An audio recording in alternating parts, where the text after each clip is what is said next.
Assalamualaikum warahmatullahi wabarakatuh. Alhamdulillahilladzi hadana lihadza wa ma kunna linahtadiya laula an hadanallah. Asyhadu an la ilaha illallah wahdahu la syarikalah wa asyhadu anna Muhammadan abduhu wa rasuluh. Allahumma shalli ala sayyidina Muhammad wa ala ali sayyidina Muhammad. Pemirsa yang dirahmati Allah Subhanahu wa taala, kami ucapkan selamat kepada saudara-saudara kami yang sudah menunaikan ibadah haji di tahun ini, sudah diberikan kesempatan oleh Allah Subhanahu wa taala yaitu ziarah Makkah Madinah.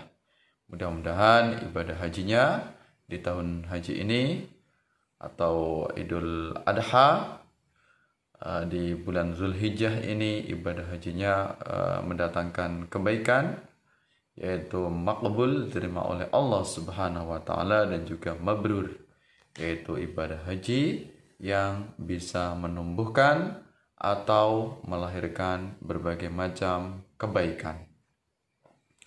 Dan untuk kita semuanya, saudara-saudara saya dimanapun berada, Anda semuanya, segala aktivitasnya, mudah-mudahan kita juga diberikan umur yang panjang, sehingga kita juga diberikan kesempatan oleh Allah Subhanahu wa taala, sehingga kita nanti juga bisa ziarah Makkah Madinah, bisa menunaikan ibadah haji insyaallah. Amin ya rabbal alamin.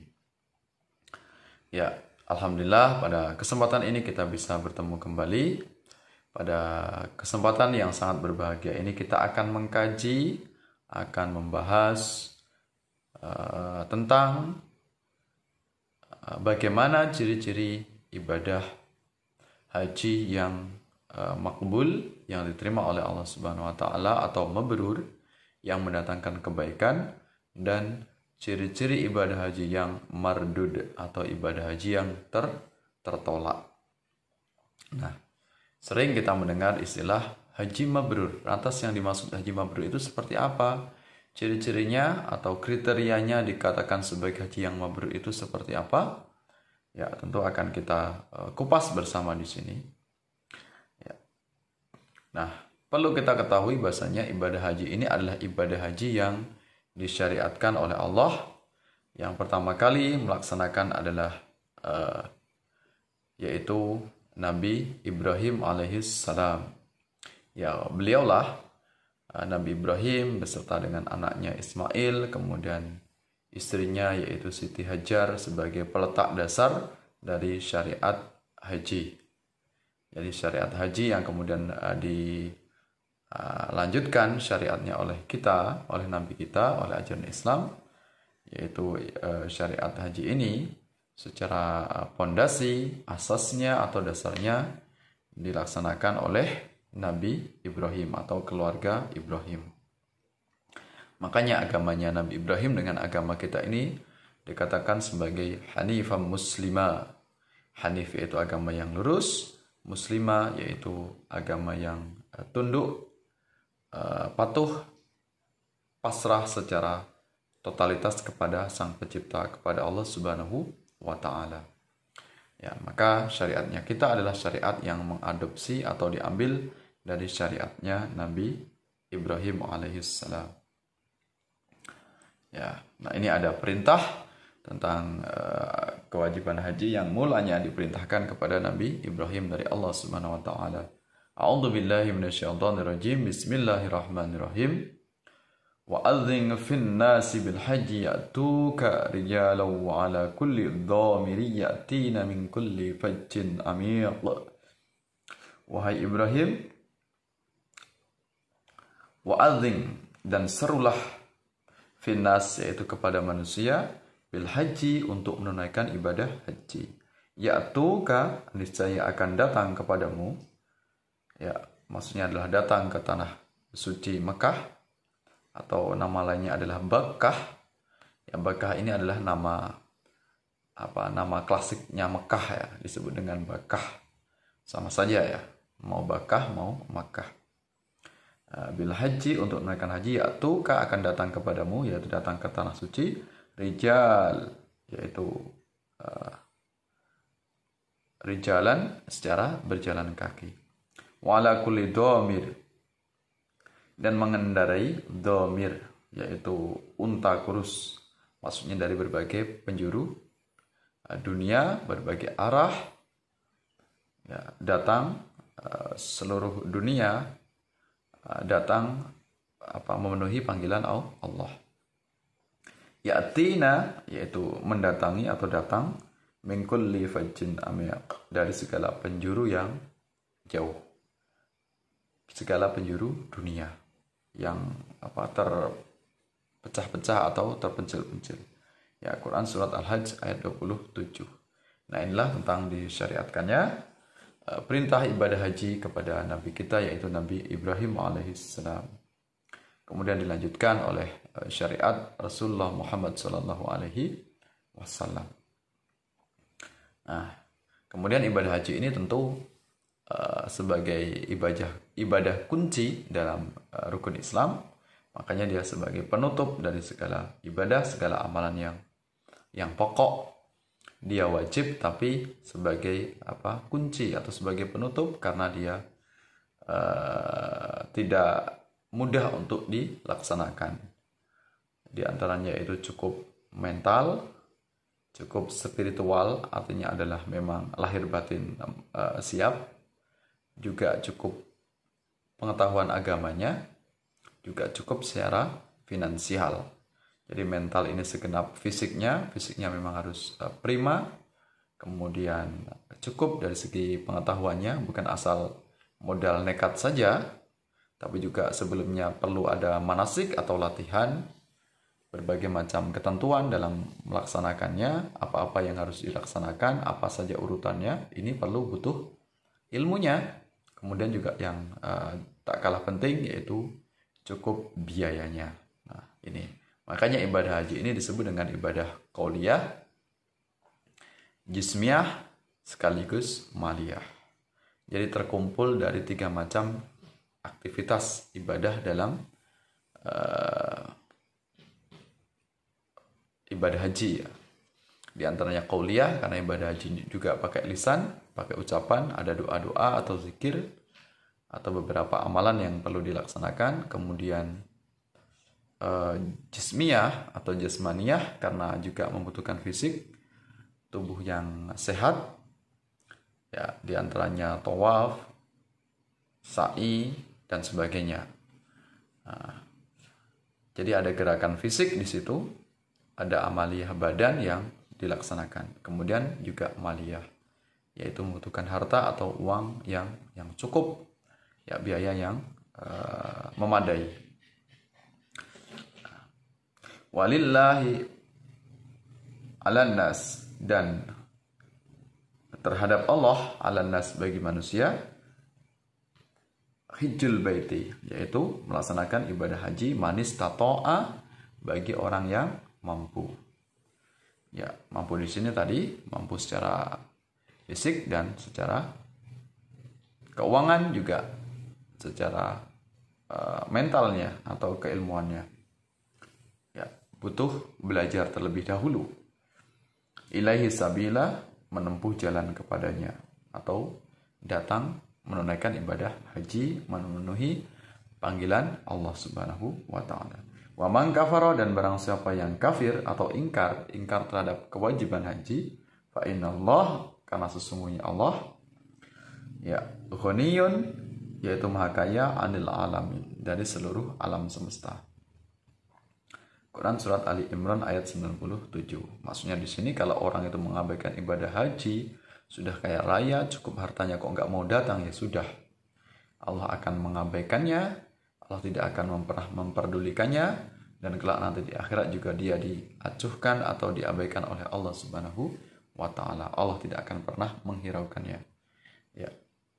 Nah, jadi diabaikan saja oleh Allah ketika ada orang yang dia sudah cukup secara harta tapi tidak mau memenuhi seruan atau panggilan haji. Karena banyak di antara manusia yang memang secara finansial dia sebenarnya mampu, tapi masih enggan, takut hartanya habis, takut hartanya berkurang, ya, itu sehingga tidak mau mendatangi seruan Allah. Bahkan ada orang yang secara finansial, secara keuangan dia pas-pasan saja, tapi dia dengan keteguhan hati, dengan keistiqomahan, dengan tekad yang kuat, akhirnya dia masih tetap bisa berangkat ibadah haji walaupun dengan kemampuan atau uang yang secukupnya. Nah, maka di sini yang terpenting bukan hanya sekedar kekayaan, tolak ukurnya orang berangkat haji, tapi adalah kemauan. Kalau kemauan yang kuat, kokoh, dia berikhtiar, berusaha semaksimal mungkin, nanti akan dimudahkan jalannya oleh Allah Subhanahu wa Ta'ala. Entah dia bekerja dengan menabung dan sebagainya. Ya, banyak jalan menuju Mekah, ya. Banyak jalan menuju Mekah, Madinah. Banyak jalan menuju ziarah ke tanah suci. Ya, itu.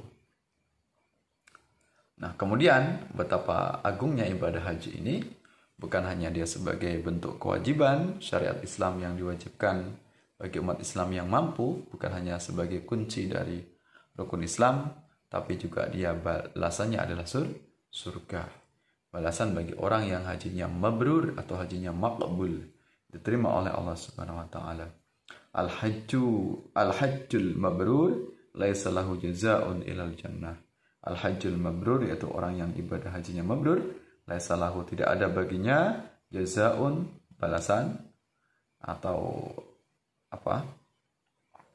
ganjaran atau upahnya ilal jannah, kecuali tidak lain adalah pahalanya surga. Hadis riwayat Bukhari. Jadi dijamin masuk surga bagi orang yang maqbul ibadah hajinya. Ya, tentunya untuk memperoleh haji yang maqbul atau mabrur juga tidak mudah.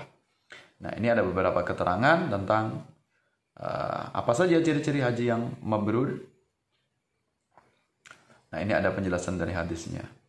Mabrur kalau kita artikan secara bahasa artinya bir atau abror, mendatangkan kebaikan, menumbuhkan kebaikan setelahnya dia pulang ke tanah suci, menumbuhkan segala amal-amal baik, segala perbuatan-perbuatan baik yang terus tumbuh memberikan keberkahan, kemanfaatan bagi orang yang ada di sekitarnya. Jadi bukan sekedar ibadah ritual yang cukup dengan syarat rukunnya, bukan hanya sekedar urusan sah atau tidak sah, bukan hanya sekedar makbulnya, bukan hanya sekedar diterima oleh Allah Subhanahu wa Ta'ala, tapi setelah ibadah haji, selepas dia pulang ke tanah suci, maka akan mendatangkan kebaikan yang tumbuh secara terus menerus. Itulah yang dimaksud dengan mabrur, yaitu menumbuhkan berbagai macam amal kebaikan. Jadi ibadah ini bersifat, haji ini kemanfaatannya adalah bersifat terus menerus, ya, kontinuitas, ya, berkesinambungan efek dari ibadah haji. Bukan hanya sekedar dia selesai, cukup, sah rukun syarat dan kewajibannya di tanah suci, tapi juga menumbuhkan, membuahkan kebaikan setelah dia pulang ke tanah air. Apa ciri-cirinya haji yang mabrur? Ini dalam hadis dikatakan, qalu, para sahabat berkata, ya Rasulullah, wahai Rasulullah, mal hajil mabrur? Apa itu yang dikatakan haji mabrur itu? Apa maksudnya haji mabrur? Nah, ini ciri-cirinya, kata Rasulullah. Qala, Rasulullah menjawab atau bersabda, it'amut ta'am wa ifsya'us salam. It'amut ta'am yaitu orang yang memberikan makanan. Artinya dia tidak pelit, suka berderma, suka melakukan memberi makanan, sedekah, infak kepada orang-orang yang ada di sekitarnya, orang yang membutuhkan. Wa ifsya'us salam, dan menebarkan salam, menebarkan kedamaian. Ini hadis riwayat dari Imam Ahmad. Ya. Nah, itu ciri ada Ada dua di sini. Yang pertama adalah it'amu ta'am, orang yang suka memberikan makanan, wa ifsya'us salam, dan menebarkan salam. Kemudian diperkuat lagi satu hadis berikutnya, hadis riwayat dari Hakim, ya, dari Al-Hakim, yaitu dalam kitabnya Al-Mustadrak, ya. Rasulullah menjawab pertanyaan seorang sahabat. Dalam sebuah hadis dikatakan, apa itu haji mabrur wahai Rasulullah? Kemudian Rasulullah menjawab, it'amu ta'am yaitu memberikan makanan, wa thayyibul kalam, dan berbicara yang baik. Nah, ini ada tambahannya, wa thayyibul kalam, yaitu berbicara yang baik. Jadi ciri ibadah yang mabrur, kata Rasulullah, paling tidak ada 3. Pertama adalah it'amu to'am, dia memberikan makanan. Ifsya'us salam, menebarkan salam atau perdamaian. Yang ketiga adalah thayyibul kalam, berkata atau berucap yang baik. Nah, jadi kalau kita simpulkan dari hadis ini, ada 3 ciri-ciri orang yang hajinya mabrur atau maqbul, yang jelas-jelas diterima oleh Allah Subhanahu wa Ta'ala, yang pahalanya terus-menerus mengalir, bahkan tentu akan mendapatkan ganjaran surga. Yang pertama adalah it'amu to'am, gemar memberikan makanan, ya, melahirkan sikap sosial atau dermawan, kesalehan sosial, bukan hanya kesalehan ritual saja, bukan hanya kesalehan spiritual, tapi juga menumbuhkan kesalehan sosial atau kepedulian sosial. Ya, gemar memberikan hartanya dalam bentuk apapun kepada orang yang membutuhkan. Ada rasa simpatis, rasa belas kasihan, ya, lahir sikap-sikap sosial kepada masyarakat yang ada di sekitarnya. Ini yang kedua, yaitu gemar menebar perdamaian, wa ifsya'us salam, suka mendamaikan orang yang berselisih, menebarkan perdamaian, suka menyambung silaturahim kepada siapapun, suka mendatangi majelis-majelis ilmu, majelis-majelis pengajian. Nah, jadi kebaikannya itu terus tumbuh, terus menerus, sampai dia istiqomah dalam seumur hidupnya, sampai menuju kepada kematian. Ya, wa ifsya'us salam, menebarkan salam atau perdamaian, memberikan kemanfaatan sebanyak-banyaknya kepada orang yang ada di sekitarnya. Yang ketiga yaitu perkataan yang santun atau wa thayyibul kalam, lemah lembut, penuh rahmah, ya, tutur kata yang baik, tidak suka mencela, menghina, tidak suka memprovokasi, tidak suka caci maki, tidak suka perang medsos, ya, menjaga lisannya, lidahnya, bibirnya, jari jemarinya untuk melakukan perbuatan atau aktivitas yang melanggar norma agama, yang merusak kehormatannya.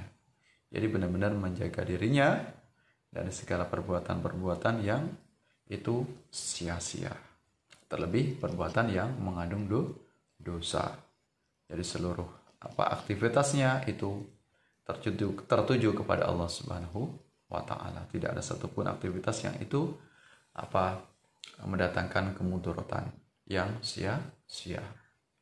Nah, jadi lantas haji yang tertolak itu, haji yang mardud itu seperti apa? Yaitu tadi berarti yang pertama adalah dia orang yang pelit. Setelah kembalinya dari tanah air, dia menjadi orang yang pelit, tidak mau berderma, tidak memberikan makanan, tidak ada rasa simpatisan kepada orang yang miskin.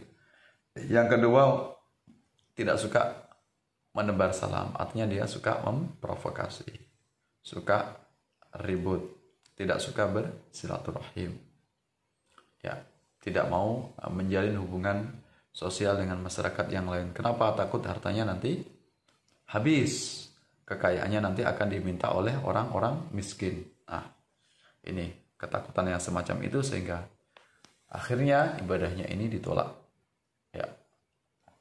Kemudian dia berkata yang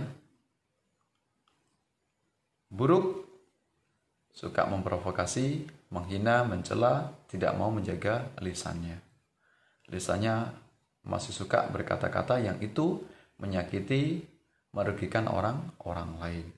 Dan tentunya ciri-ciri ibadah haji yang tertolak adalah dia tidak ikhlas karena Allah Subhanahu wa Ta'ala. Hajinya semata-mata ingin mencari popularitas. Hajinya semata-mata ingin terkenal, terpandang, tersohor, agar titelnya dia disebut di mana-mana. Kalau misalnya nggak disebut dengan gelar haji, dia akan tersinggung, akan marah. Jadi namanya harus pakai gelar haji misalnya. Nah, Dan tentunya yang namanya ikhlas atau tidak ikhlas ini urusan pribadi masing-masing. Ini urusan personal kepada Tuhannya. Dan kita tidak boleh juga berburuk sangka kepada siapapun, terutama orang yang sepulang dari ibadah haji. Ya, artinya kita tidak bisa menerka, tidak bisa menebak, tidak bisa mengetahui isi hati orang lain. Sehingga kita dilarang untuk berprasangka buruk. Oh, ini pulang dari haji, dia minta untuk dipanggil haji. Oh, dia pulang dari haji, setiap ini namanya harus ditulisnya pakai haji. Oh, dia ini ibadah hajinya nggak ikhlas, semata-mata untuk mencari popularitas. Nah, maka kita tidak boleh yang semacam itu. Kita tidak boleh berprasangka buruk. Kalaupun memang ada orang yang pulang haji, dia tidak menumbuhkan kebaikan, kemudian dia tidak ikhlas ibadah hajinya, itu kerugiannya adalah secara pribadi dia masing-masing. Ya, artinya tidak ada urusan dengan kita semuanya, dan kita juga tidak boleh berburuk sangka. Ikhlas atau tidak ikhlas ini urusan masing-masing. Nah, itu kita tidak bisa menilai seseorang itu dari sekedar nampak dari lahirnya semata. Maka hendaknya kita untuk senantiasa berbaik sangka kepada Allah Subhanahu wa taala, berbaik sangka kepada orang yang ada di sekitar kita. Yang mudah-mudahan insya Allah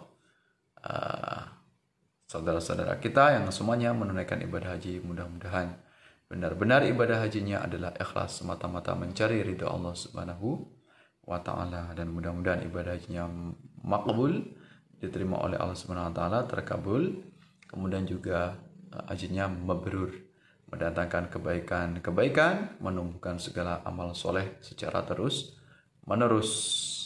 Jadi tidak terhenti kebaikannya itu. Ya, jadi ibaratnya Mekah ini atau tanah suci ini, Masjidil Haram, Ka'bah ini sebagai magnet karena kita tawaf di sana, sehingga dengan adanya sebuah gaya tarik, sehingga kita akan terikat untuk selalu melakukan kebaikan. Jadi daya tariknya dari Ka'bah ini tidak lepas. Jadi ada pengikatnya. Ya, ada tempat kita untuk sebagai power kita, sebagai motivasi kita untuk melakukan kebaikan. Ibaratnya kita secara sepanjang hidup kita tawaf terus menerus, tawaf yang tidak terhenti. Kalau di tanah suci kita tawafnya hanya muter 7 kali, tapi sepulang kita ke tanah air, maka muter atau keliling maksudnya adalah terus menerus istiqomah melakukan kebaikan yang tidak ada henti-hentinya sepanjang hidup kita. Nah, itu mudah-mudahan bermanfaat. Mudah-mudahan kita dimudahkan oleh Allah Subhanahu wa taala untuk bisa ziarah Makkah Madinah. Saudara-saudara kita semuanya yang sudah pernah ke sana atau sudah sepulang haji, mudah-mudahan juga tetap dimudahkan oleh Allah nanti bisa ziarah lagi, bisa mengunjungi Mekah Madinah, bisa mengunjungi Masjid Haram, Masjid Nabawi, dan tempat-tempat yang sangat penting bagi umat Islam. Mohon maaf atas segala khilaf. Terima kasih atas perhatiannya. Jika ada kebaikan itu semata-mata dari Allah Subhanahu wa taala. Kalau ada keburukan itu semata-mata karena kebodohan saya. Sampai bertemu dalam kesempatan yang lain.